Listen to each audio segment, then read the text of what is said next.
Hello comic book guys and gals, and welcome to Comic Mag Musings. I am your host, Bill Miller.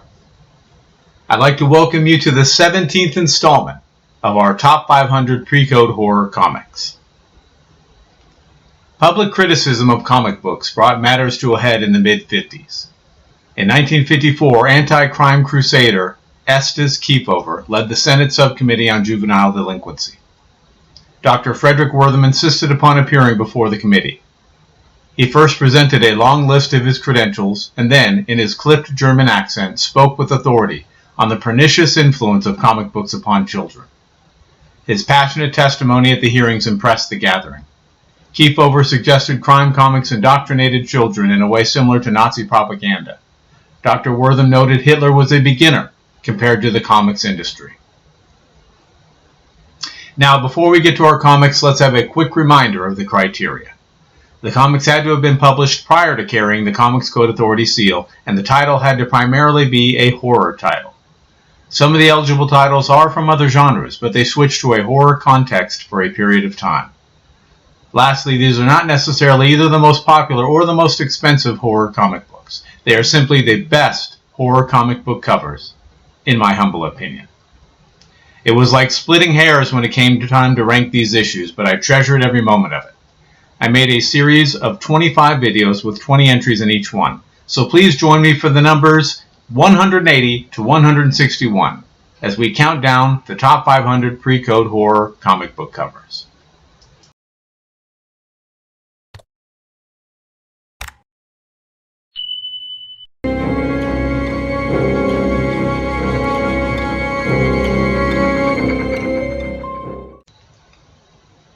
Alright, starting off at number 180, we have Journey into Unknown Worlds. Issue number 28, from Atlas/Marvel. Published in June of 1954. The cover artist is Harry Anderson. A blonde in a red top, fantastic shades of green, and a well-drawn zombie make this cover one to die for. Bludgeoning us with number 179 is Tomb of Terror, issue number 10, from Harvey. Produced in July of 1953. The cover artist is Lee Elias. Lots of flames, a skeletal hand, and a rope for hanging highlight this image. Oozing out of number 178, we have Out of the Night, issue number 6, from ACG. Hitting the shelves in January of 1953. The cover artist is Ken Bald. Beware of who touches you. This fiend's touch will begin your transformation into a creature from the beyond. Slithering in at number 177 is Haunt of Fear, number 23, from EC Comics. Hitting the stands in February of 1954. The cover art chores were handled by Graham Ingalls. You can either run frantically or you can walk softly and carry a big stick. Bleeding out at number 176 is Horrific, issue number 11, from Comic Media. Out in May of 1954. Cover art duties handled by Don Heck. A couple of bandits, a backdrop of fire, a skull as the nexus, and a larger-than-death image of the devil grace this cover.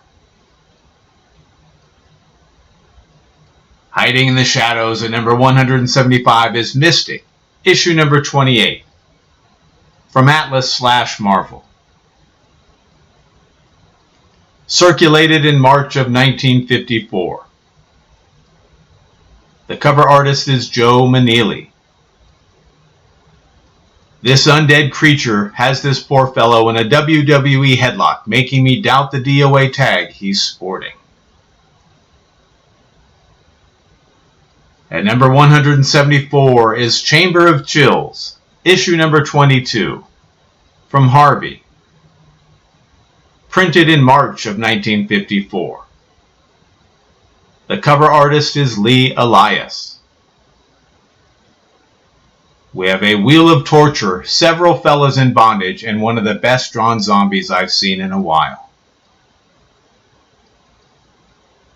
Appearing at number 173 is Astonishing, issue number 8, from Atlas/Marvel.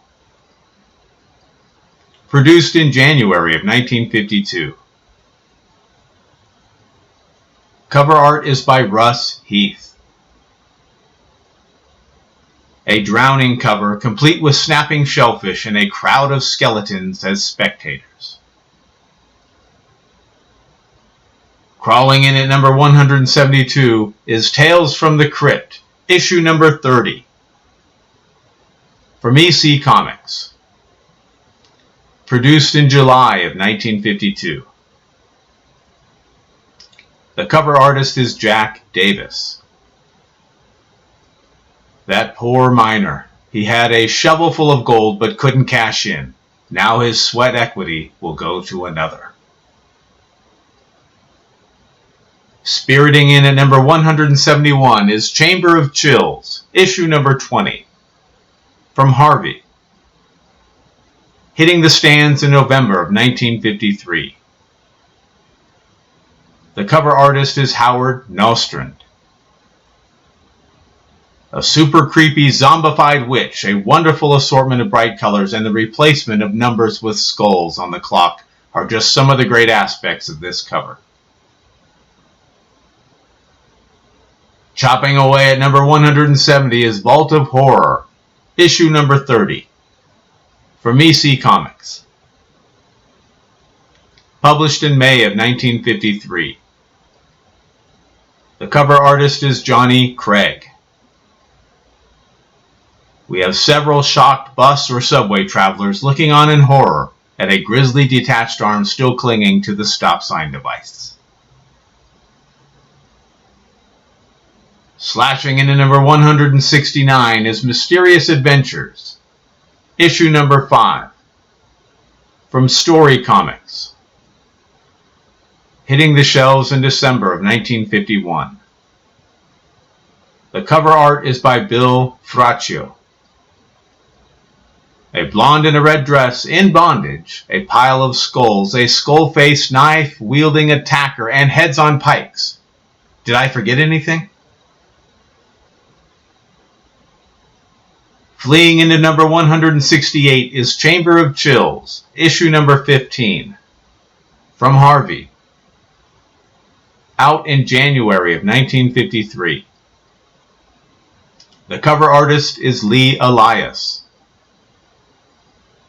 We have a menagerie of spooky floating heads, bold colors, and that classic Elias face of fear and abject terror. Scaring into number 167 is Tales from the Crypt, number 38, from EC Comics. In circulation in November of 1953. Cover art chores handled by Jack Davis.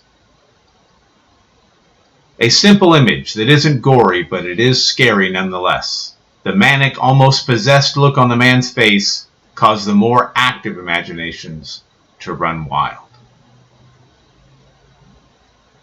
Scaring into number 166 is Chamber of Chills, issue number 10, from Harvey. Printed in July of 1952. Again, the cover artist is Lee Elias.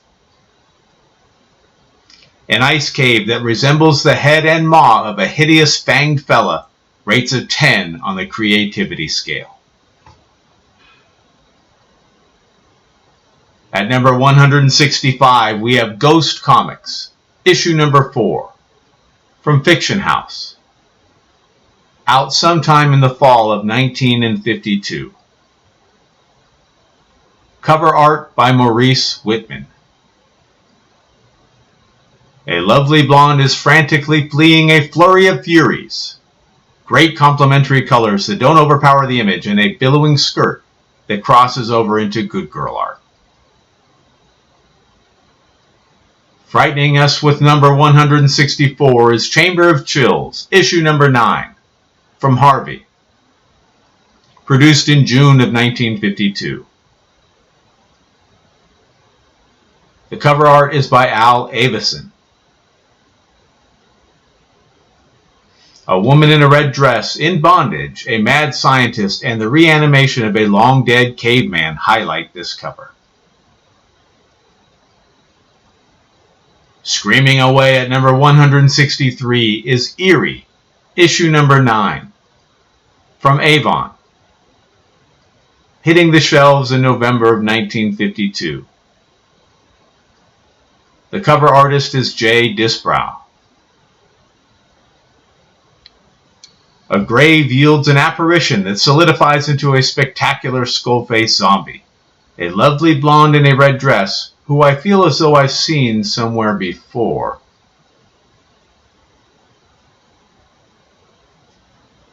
Screaming away at number 162 is Black Cat Mystery, issue number 40, from Harvey, published in October of 1952. Although we're not certain, the cover artist is believed to be Rudy Palais.